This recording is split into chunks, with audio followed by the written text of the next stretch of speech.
The Desire of Ages, chapter 42, Tradition.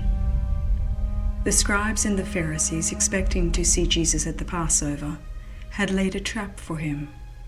But Jesus, knowing their purpose, had absented himself from this gathering. Then came together unto him the Pharisees and certain of the scribes. As he did not go to them, they came to him. For a time it had seemed that the people of Galilee would receive Jesus as the Messiah, and that the power of the hierarchy in that region would be broken. The mission of the 12, indicating the extension of Christ's work, and bringing the disciples more directly into conflict with the rabbis, had excited anew the jealousy of the leaders at Jerusalem.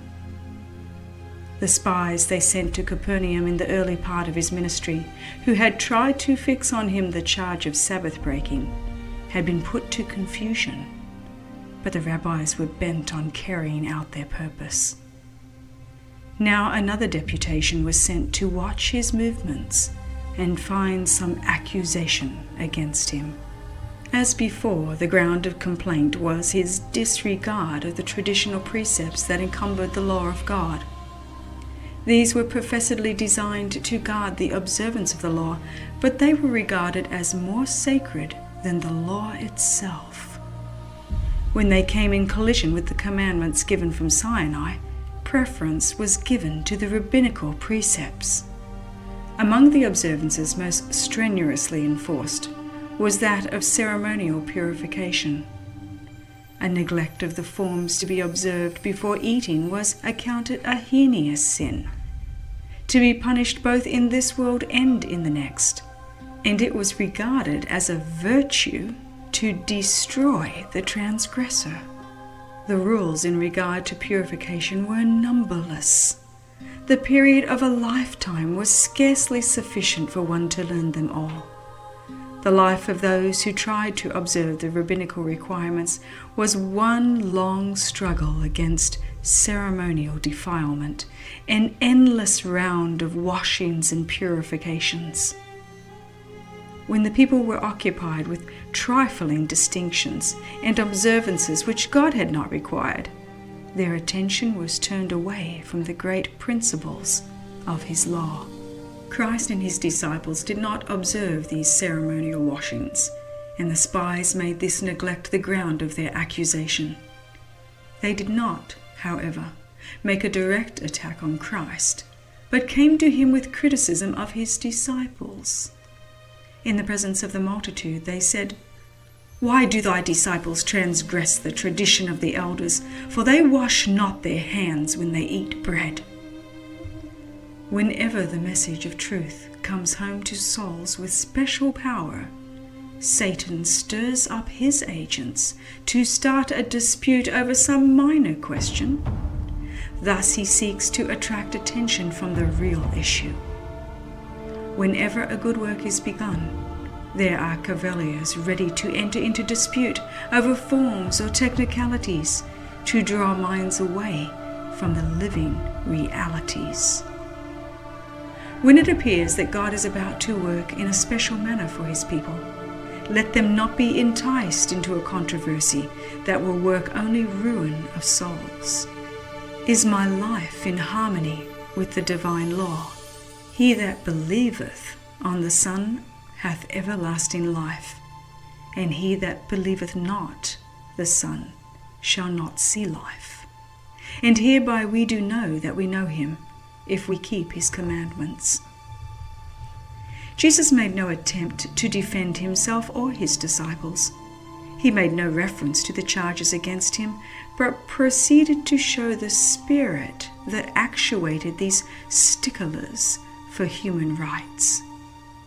He gave them an example of what they were repeatedly doing and had done just before coming in search of him. "Full well ye reject the commandment of God," he said, "that ye may keep your own tradition. For Moses said, Honour thy father and thy mother, and whosoever curseth father or mother, let him die the death. But ye say, If a man shall say to his father or mother, It is corban, that is to say, a gift, by whatsoever thou mightest be profited by me, he shall be free. And ye suffer him no more to do aught for his father or his mother. They set aside the fifth commandment as of no consequence, but were very exact in carrying out the traditions of the elders. They taught the people that the devotion of their property to the temple was a duty more sacred than even the support of their parents, and that, however great the necessity, it was sacrilege to impart to father or mother any part of what had been thus consecrated. An undutiful child had only to pronounce the word corban over his property, thus devoting it to God, and he could retain it for his own use during his lifetime, and after his death it was to be appropriated to the temple service. Thus he was at liberty, both in life and in death, to dishonor and defraud his parents under cover of a pretended devotion to God. Never by word or deed did Jesus lessen man's obligation to present gifts and offerings to God. It was Christ who gave all the directions of the law in regard to tithes and offerings. When on earth he commended the poor woman who gave her all to the temple treasury. But the apparent zeal for God on the part of the priests and rabbis was a pretense to cover their desire for self-aggrandizement.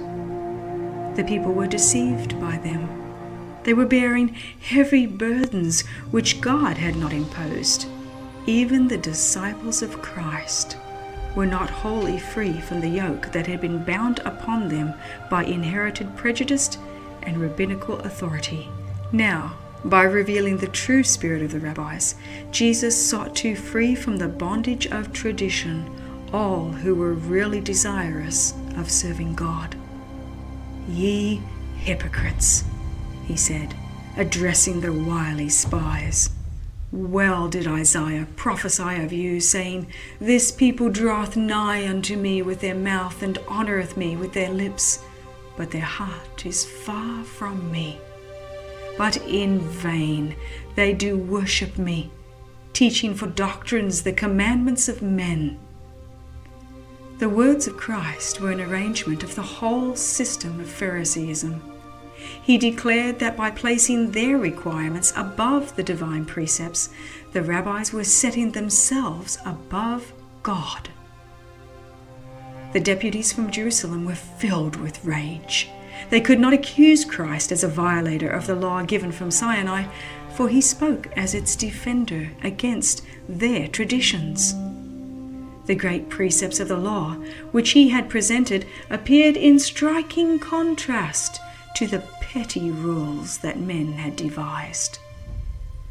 To the multitude, and afterward more fully to his disciples, Jesus explained that defilement comes not from without, but from within.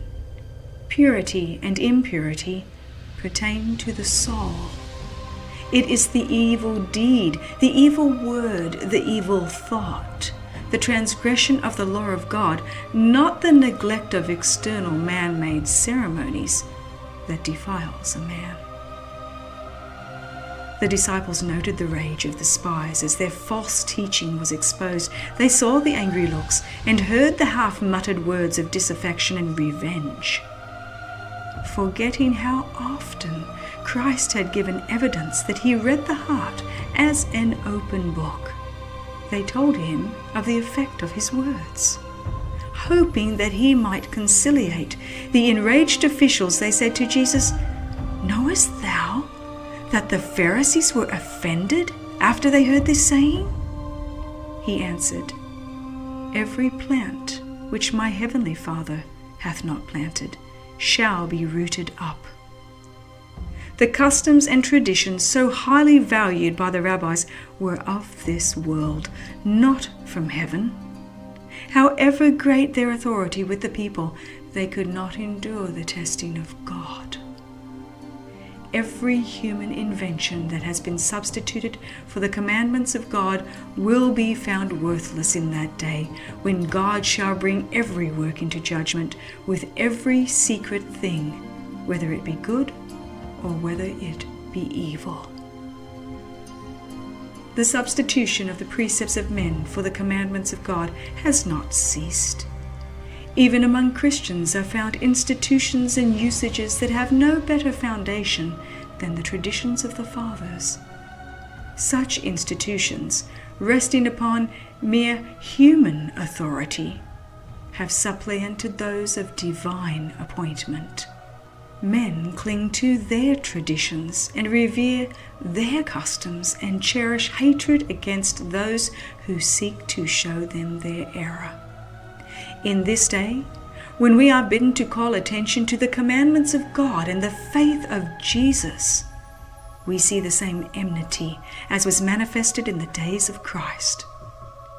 Of the remnant people of God it is written, "The dragon was wroth with the woman, and went to make war with the remnant of her seed, which keep the commandments of God, and have the testimony of Jesus Christ." But every plant which my heavenly Father hath not planted shall be rooted up.